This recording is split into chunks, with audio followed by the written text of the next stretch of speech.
Hello बच्चों, आप सभी कैसे हैं। बच्चे, जब आप रात में छत पे जाते हैं तो आपको ढेर सारे तारे दिखाई देते हैं ना। आपके मन में जिज्ञासा होती है कि ये तारे कैसे बनते हैं।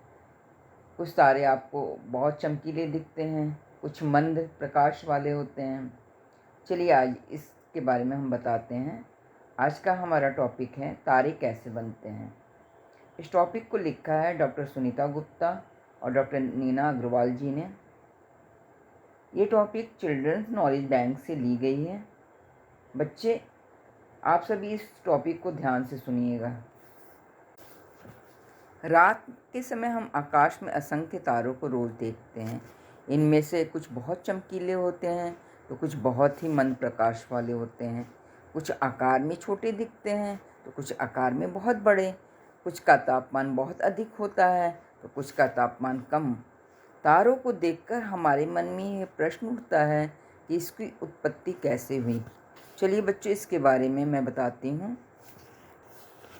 वास्तव में ये तारे अंतरिक्ष में फैले हुए धूल के कण और गैस कणों के बादलों से बनते हैं।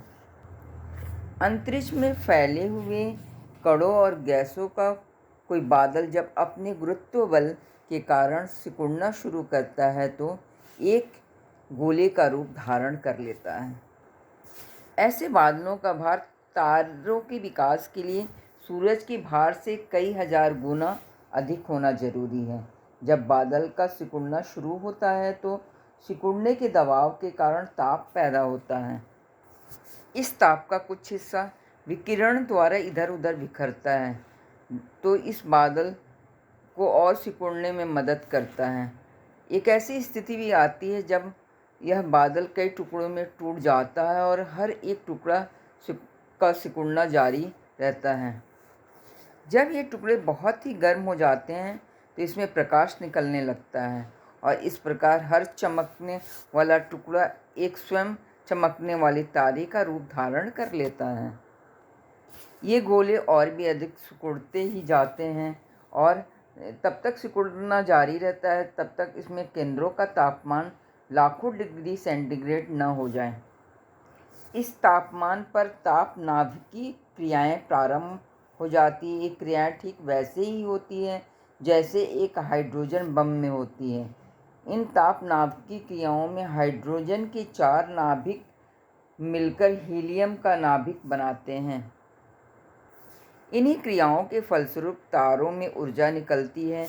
ये तारे तब तक जीवित रहते हैं तब तक इनके अंदर का हाइड्रोजन 10% शेष न रह जाए। इनका जीवन काल अरबों वर्ष होता है। सूर्य भी एक तारा है, उनमें भी एक प्रकार का नाभिकीय क्रियाएं होती रहती हैं जिसके फलस्वरूप इसमें सतत रूप से ऊर्जा मिल रही है। यह अनुमान किया जाता है कि हमारा सूर्य लगभग 10 अरब वर्ष तक रहेगा। इसका आधा समय अब तक निकल चुका है। इस प्रकार तारों की भी उत्पत्ति और अंत होता रहता है। बच्चों, आपको समझ में आ गया होगा कि तारे कैसे बनते हैं और सूर्य भी एक तारा है। फिर मैं अगली बार एक नए टॉपिक के साथ जल्दी ही उपस्थित होंगी। ओके बच्चों, बाय बाय, टेक केयर।